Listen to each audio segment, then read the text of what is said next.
Thanks so much, Kathy. And thank you everyone for joining us this afternoon for our weekly installment of the webinar. I'm a partner here in the Syracuse office, guest hosting this afternoon, and I'm so glad to be with all of you. I want to just plug our promo for our next week's episode, actually. Next week, we will have a special episode of the webinar. We'll talk about what to expect with the new administration. So please tune in for those helpful insights. We have a really great agenda for you this afternoon, including Nick Jacobson, who will be speaking about a first look at President-elect Trump's pick for labor secretary and what that may mean for employers, and some Freedom of Information Act updates. Alicia Christian will be talking about the Corporate Transparency Act updates, including some important upcoming deadlines. And last but not least, Rob will be speaking about some important upcoming changes regarding part-time employees and your 401k and 403b plans. But before we jump into that, I want to share with you an update recently regarding New York State's paid prenatal leave law, which, as many of you probably know, is going to be effective January 1, 2025. So just to recap for everyone, this leave law for prenatal leave is an amendment to the labor law and provides employees with up to 20 hours of paid leave time per year to be used for prenatal healthcare service appointments during their pregnancy or related to their pregnancy. It applies to all private sector employees who are covered, regardless of the size.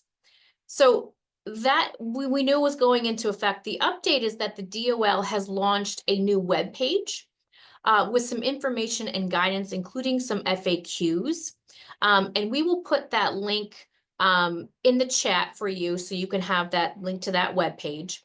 And we'll be putting out more information on this, but as it was just a recent development, I wanted to kind of give you a couple highlights here. So the webpage confirms some of the assumptions that we had about this law and answers some questions. And as I said, we're going to be putting out some more information about what's listed in there, but some highlights that I noted that I wanted to share with you all today were that it confirms prenatal leave is not for spouses, partners, support persons. So it's only for the individual who is actually receiving that prenatal care. But do be aware that other leave laws or policies could apply. It also makes clear that fertility treatments and in vitro fertilization care appointments are included in this prenatal leave law. And lastly, as is an amendment to the paid sick leave law, we assumed that you wouldn't be able to ask for documentation, and the FAQ confirms that. So it has been provided in this webpage. The guidance from DOL says that you cannot ask for documentation or confidential information. So these are some pretty significant developments for businesses in New York. So please reach out with questions and keep an eye out for updates on that topic.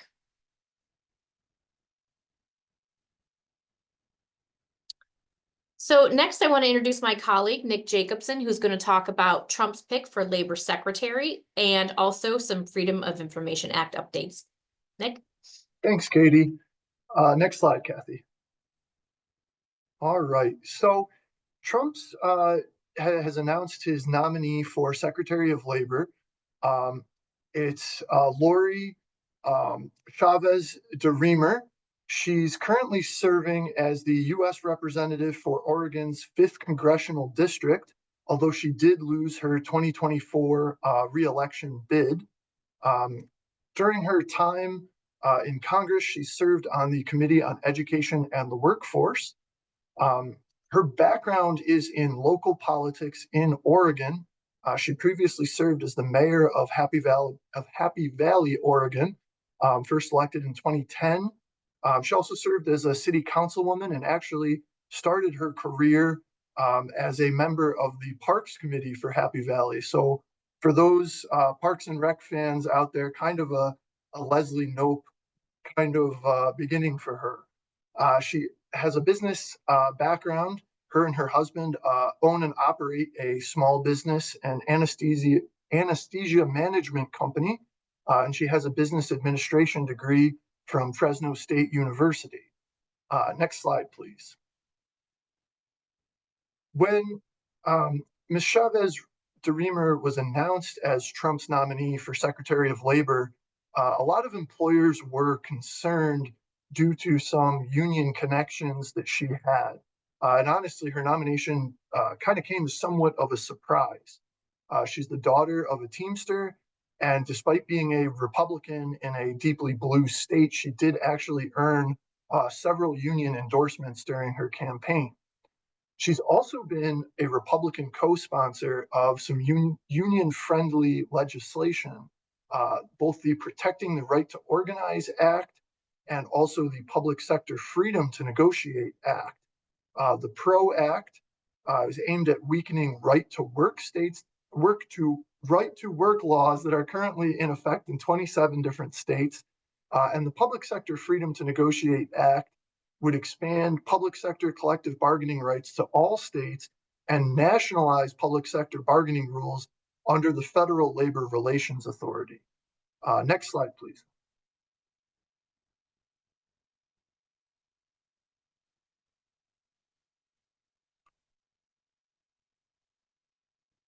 I think you might have skipped one there, Kathy. Oh, maybe not. Okay, sorry about that. So despite the pro-union connections that she's had in the past, both the PRO and the PFSN acts are still unlikely to pass. She's also not that pro-labor, despite her union connections. She was rated by the AFL-CIO as voting with working people only 10% of the time. The average rating for Republicans by the AFL-CIO is 6%. So, not that uncharacteristic there. She also, as Secretary of Labor, is likely to have a limited impact on traditional union-employer relations, given her role as Secretary of Labor, as the traditional union-employer labor relations issues are governed more by the NLRB rather than the DOL. Next slide, please. Some areas of likely action by nominee Chavez Ramirez would be in the area of overtime, where there is the potential that she could increase the salary threshold set for overtime exemptions. Although it's not likely that the increase would be that significant. At this point, it looks like it might be a jump from 35,000 to 44,000, which was the first step proposed in a series of increases proposed under the Biden administration. Minimum wage is another area where it's possible that she takes action. Trump may leave that issue up to the states, and it's unlikely to approach the $15 an hour target set by many labor leaders. That means for those employers here in New York, where we have a higher minimum wage, any changes by Chavez DeRemer are unlikely to have a major effect. Other areas that might be affected, the independent contractor and joint employment rules. As you may recall, during the Biden administration, rules implemented during the first Trump administration were discontinued and more employer-friendly rules were adopted. Employee-friendly rules were adopted, excuse me. It's possible that we return to the more employer-friendly rules under the first Trump administration. OSHA is another area where we could see some changes under Chavez Ramirez. The director of OSHA is actually selected by the president rather than the Secretary of Labor, despite the fact that the director of OSHA serves within the DOL. But as the Secretary of Labor, Chavez Ramirez would likely have significant influence over the director of OSHA's selection and the policies that he or she ultimately seeks to implement. A final area where we would expect some changes with Secretary Chavez Ramirez would be in immigration. One likely change would be changes to the H-1B visa program that might make it more difficult for employers to sponsor H-1B employees. Next slide, please. Okay, so the second topic I want to talk about today is a Freedom of Information Act request that was received by the OFCCP. Next slide, please, Kathy. So the request seeks all EEO-1 reports filed by federal contractors. The request sought EEO-1s for both 2021 and 2022, but as we're still in the 2021 filing year and the OFCCP doesn't have 2022 EEO-1s yet, the response would be limited to the 2021 reports. The requests were made by the University of Utah and As You Sow, which is a not-for-profit organization aimed at promoting social corporate responsibility through shareholder action. Next slide, please. So the OFCCP has received similar requests in the past and has taken the position that EEO-1s are exempt from Freedom of Information Act disclosure as privileged or confidential trade secrets, commercial or financial information. However, recent court decisions have found that EEO-1 reports could not be protected as confidential commercial information as they simply constitute employee background information. Next slide, please.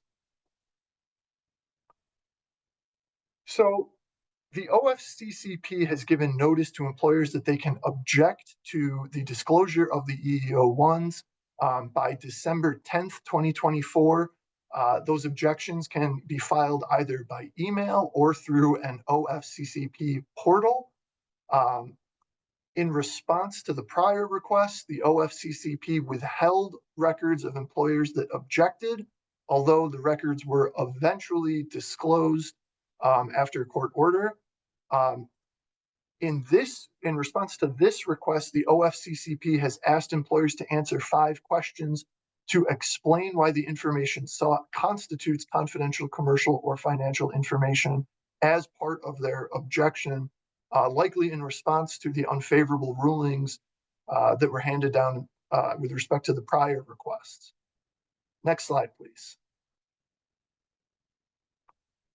Some things to consider when evaluating whether or not to object. Many employers have felt that objections are not necessary because the information isn't specific to any particular employee and the privacy interests at issue are therefore minimal. Another consideration is, of course, the fact that given the prior decisions, it's likely that the court may ultimately order disclosure even if an employer objects. Despite the fact that a court is ultimately likely to order disclosure of the EEO-1s, there is still the benefit that were a court to overrule an objection and order the disclosure of the data, the disclosure would be delayed significantly as it worked its way through the court process, which would potentially reduce its impact as it wouldn't be as timely information. One potential risk that employers should consider is if the employer is not in compliance with its affirmative action obligations, it could draw the OFCCP's attention by filing an objection. That's something that's certainly speculative, but this would be a good time to ensure that if you are a federal contractor, that you are in compliance with all of your affirmative action obligations prior to filing an objection. And that should do it for me. Thanks, Katie. Thanks so much, Nick. Great information there. Certainly a lot of changes on the horizon with the new administration. And also, as Nick said, I encourage you to speak with your bond attorney about those potential objections to the OFCCP. Next up, we have Alyssa Christian, who's going to talk about some important upcoming deadlines of the Corporate Transparency Act. Feel free to go and take it away, Alyssa. Thank you. Hi, everyone. I know we've presented on the Corporate Transparency Act a few times on this webinar, but with the fast approaching January 1st deadline, I'm here to provide you with another overview of everything that needs to happen. So the Corporate Transparency Act is a disclosure law that is requiring the majority of United States businesses to file a report with a division of the Treasury Department known as FinCEN. We have been submitting reports for this since January, as any newly formed entity had 90 days to comply. So all entities formed in 2024 have been complying with this. The entities that were formed before 2024 have to comply by January 1st, 2025. So that's just a few weeks away. And as a result, there are a lot of entities that are now filing. So this is something that we should be taking care of sooner rather than later with this upcoming deadline. On the next slide, I will go over who actually needs to comply, which are companies known as reporting companies. The CTA is a very far-reaching law, and it applies to most business entities. The technical definition is any entity created by the filing of a document with the Secretary of State. So in general, this would be corporations, LLCs, limited partnerships, even certain trusts might fall into this definition. Because each entity needs to file its own report, I think it's best practice to start off by assuming that your entity is a reporting company and then looking at one of the 23, whether one of the 23 exemptions apply. Here I have listed the first 18 exemptions, but on the next slide, I will go over the 5 most applicable. So the first one I have listed here is number 19, tax exempt entity.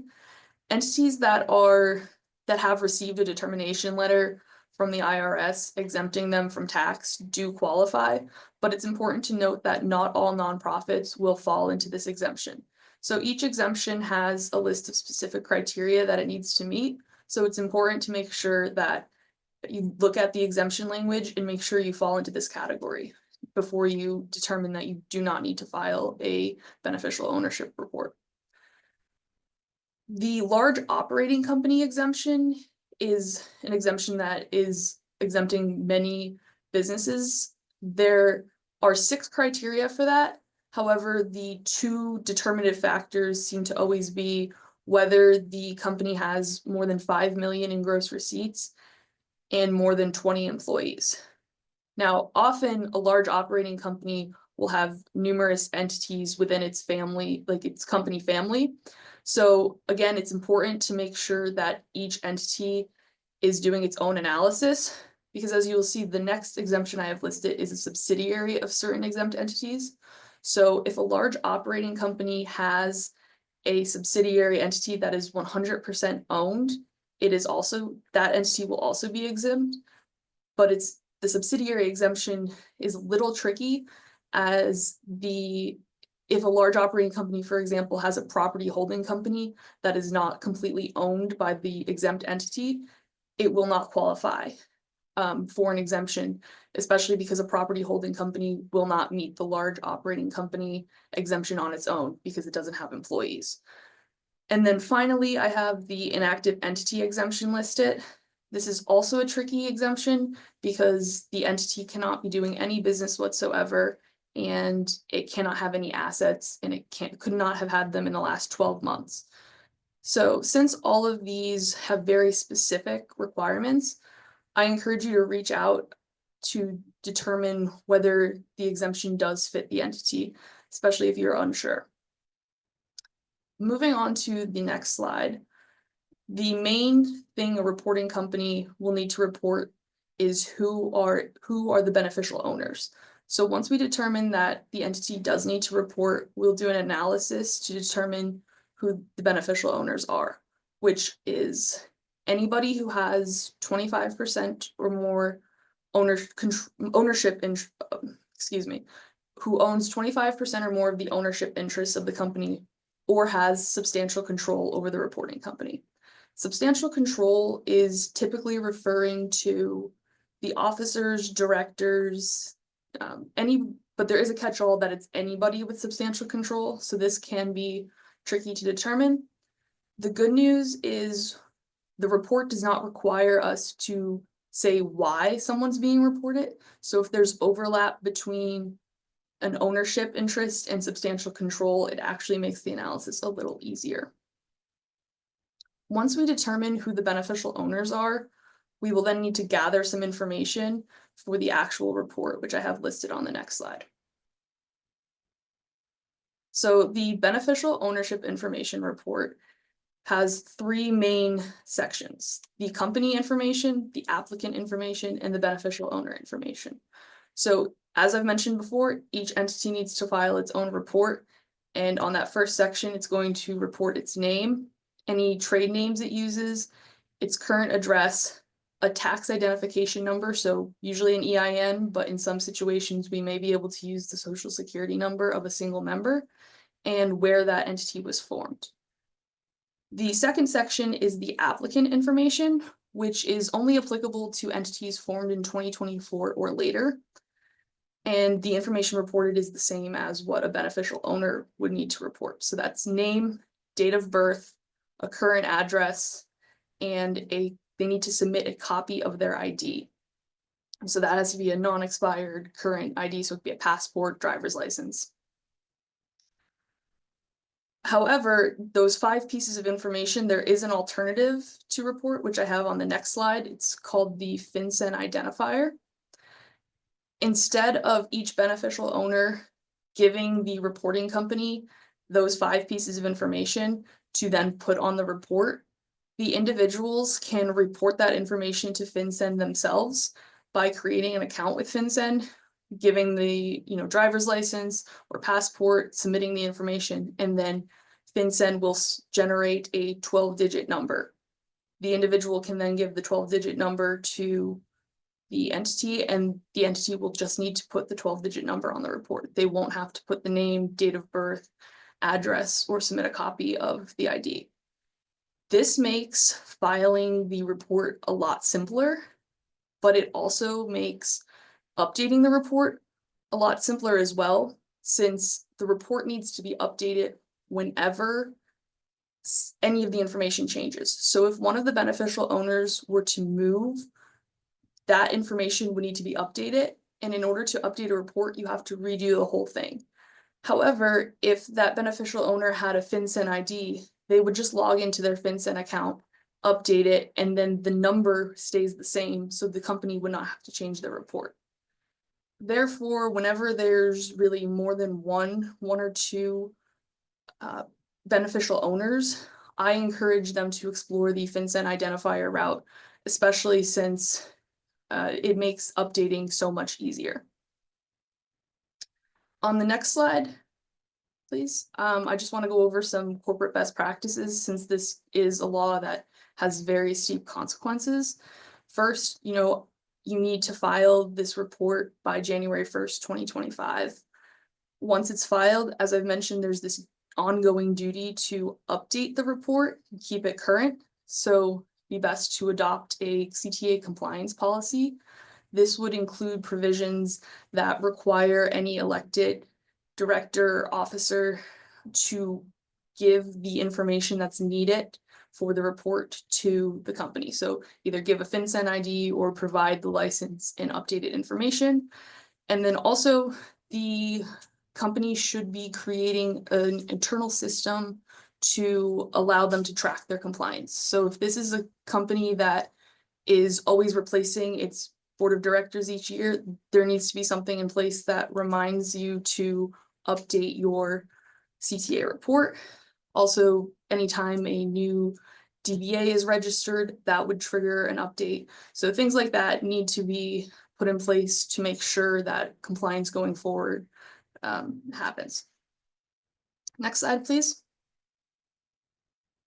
And on this slide, I want to talk about some misconceptions that I've been hearing about the Corporate Transparency Act. So as I've mentioned, this is not an annual filing, but reports must be updated within 30 days of a change. Therefore, if this is a company that is annually changing its shareholder or directors, it would need to be updated annually. However, if a change happens within the middle of the year, that change would need to be updated or need to be reported within 30 days. Additionally, financials are not a part of the report, although, as I mentioned, with the large operating company, it could be determinative of whether it qualifies for certain exemptions. I've already mentioned that company applicants are only needed for entities formed in 2024 or later. So on that portion of the report, there is a button to click if it's been an existing reporting company. And then finally, the entities that were dissolved in 2023, they may be they may not have a filing requirement, but dissolved entities formed in 2024 would have a filing requirement, even if they are dissolved before the 2025 deadline. And that being said, the entity must be fully dissolved, which FinCEN has said it includes winding up, which means closing your bank accounts, transferring all of your assets. So if any of that happened in 2024, that entity does have a filing requirement. And then lastly, I just want to remind you that filing is free. There are quite a few CTA scams out there where people are getting mailers requesting their information, and in reality, it's just a third party, some kind of vendor that's offering to file for you, but you want to be careful before you give that personal information to a company you don't know. Even though the mailers might look very official and from the government, filing is usually done online, so you want to be careful about who you're giving that sensitive information to. Next slide, please. As I've said numerous times today, January 1st, 2025 is the deadline for all existing entities. So if you are someone who owns an entity or has substantial control of an entity that has not done the analysis yet or filed their report, I encourage you to reach out as soon as possible. With the increased demand of people filing these, we've noticed a lot of slowdowns on FinCEN's website, so it's important to do this sooner rather than later. That's all. Thank you. Thanks, Alyssa. That's really helpful. We did have a question come in that I wanted to ask you. The question from the attendee was, where can you find the verbiage to determine if the 501c3 is qualified as exempt?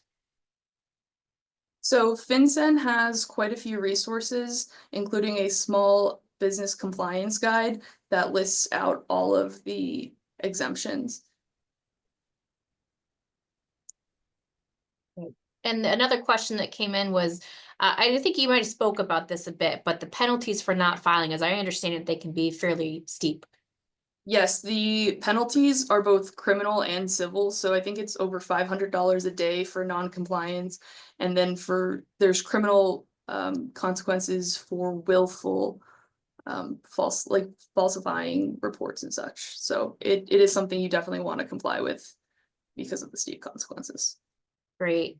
Thank you very much, Alyssa. I just wanted to take a couple questions on the prenatal leave before we kick it over to our final presenter, Rob. A couple participants had asked about if we have a PTO policy which provides more leave than paid sick is required, is that sufficient? And I think the answer is you have to make sure you have at least up to 20 hours of paid leave for prenatal care, and that's as defined under the statute. So if your policy provides that, you should be okay. Reminder that you need to provide with those conditions under the act, though, which includes, for example, not asking for medical documentation, not probing about confidential information to confirm, for example, an in vitro fertilization appointment, which, makes enforcement of the paid sick type of leave challenging, right? Because it's a bit different than how we enforce, or we thought about enforcing, typical sick leave policies. So you want to make sure, one, that you have a way to track that you're providing at least that 20 hours of paid prenatal leave care, and also that you're complying with all the other provisions of that law as to the conditions it has to be allowable for. The link that I mentioned to that web page, it's actually provided in an answer on the Q&A tab. I don't believe that the chat goes to all the attendees, so it is there. I think it might also be linked in the slides, and but we'll make sure that everyone gets that link before, at least at the end of this presentation. So with that, I'd like to kick it over to Rob to talk about some important updates regarding part-time employees and participation in 401k and 403b plans.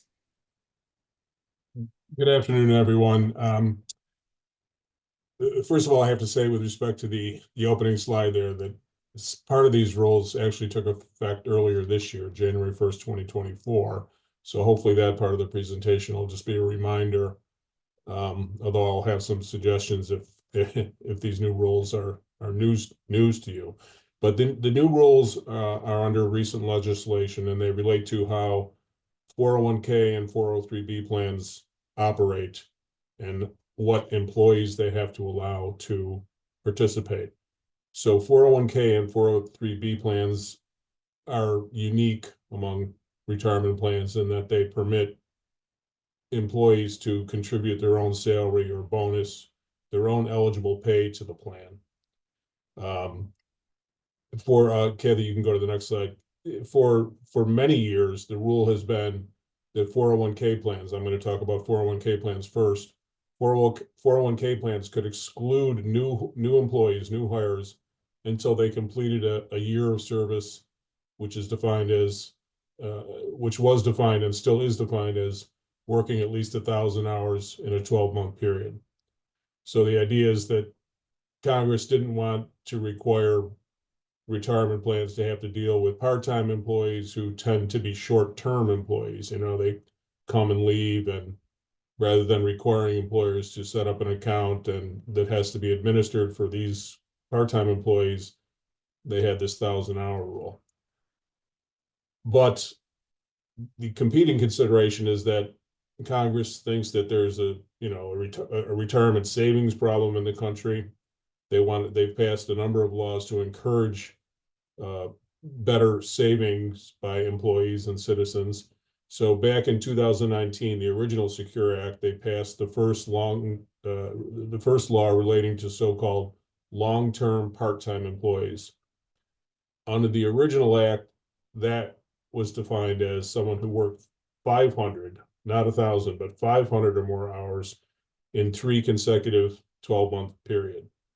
And the law stated that those employees had to be allowed to at least make elective deferrals to a 401k plan. And again, that began this year, January 1st, 2024. So the idea is that if they had worked, even if they never hit the 1,000-hour threshold, they're not short-term employees. They've been working at least 500 hours for 3 consecutive years, basically. So they had to be allowed to contribute to the plan beginning in January of this year. So the law did not require that these long-term part-time employees receive a matching contribution or any other kind of employer contribution. They simply had to be allowed to contribute their own funds to the plan.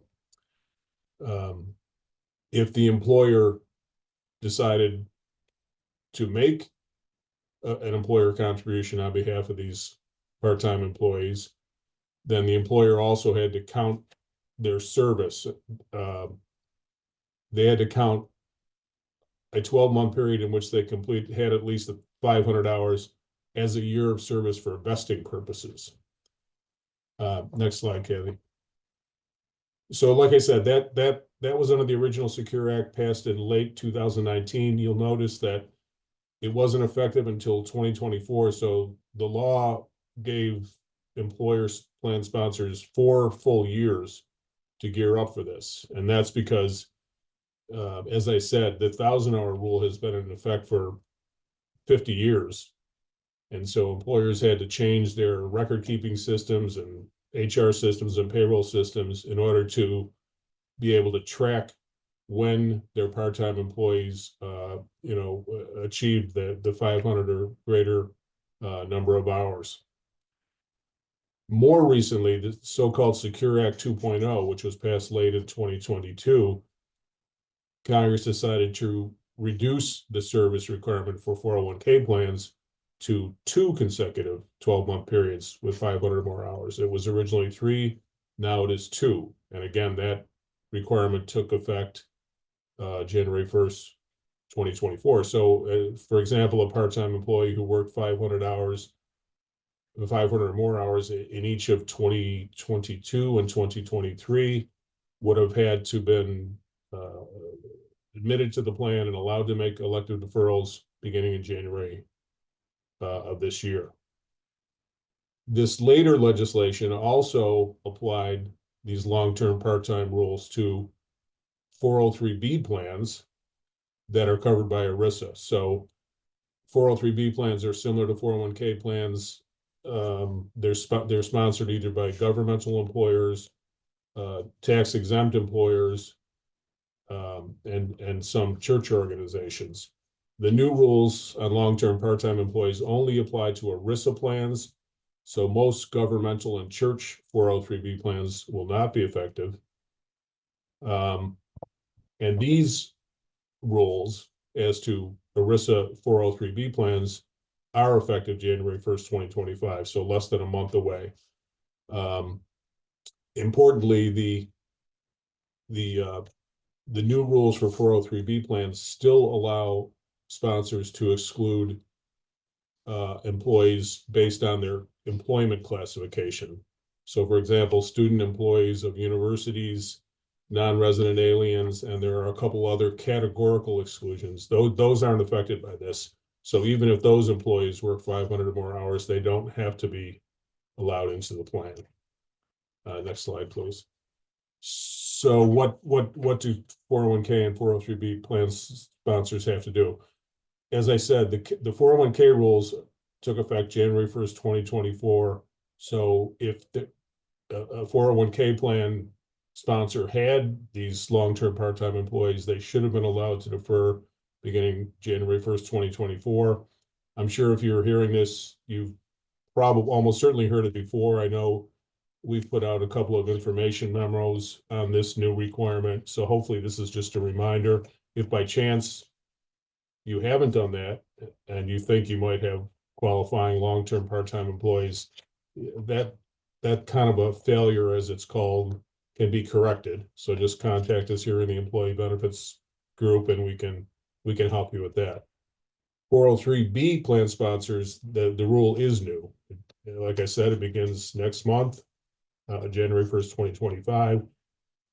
Again, hopefully you've heard about this new requirement previously and have already started to gear up for it. If not, you would have to look at your part-time employees' hours of service to see which of them might qualify to be admitted to the plan beginning next month, and take the appropriate steps to do that, working with the third-party administrator or record keeper, or the other vendor who administers your plan. So like I said, hopefully just a reminder of these new requirements, but if they are new to you, please feel free to contact us.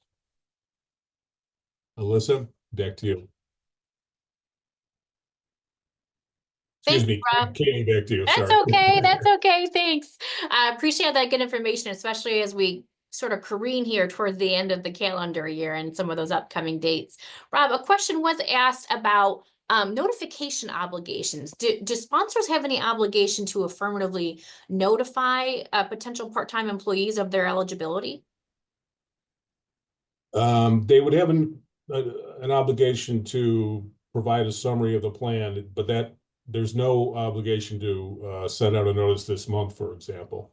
But for 401k plan sponsors, for example, for whom the obligation started earlier this year, there is a notification. There's a general notification obligation, which the deadline for which may not have passed, but of course it would be a good practice to let people know, because whether they're aware of it or not, the employer is responsible to make that coverage available. So it would be a good idea to notify employees.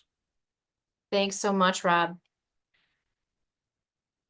So thank you everyone for joining us this afternoon. We have answered the questions that I have seen in the Q&A. Just a reminder here that our webinar will be paused on December 24th and the 31st for the holidays, and will resume on the first Tuesdays of January for business in 2025. Shockingly, somehow we're already there. Thank you everyone for joining us, and please take care.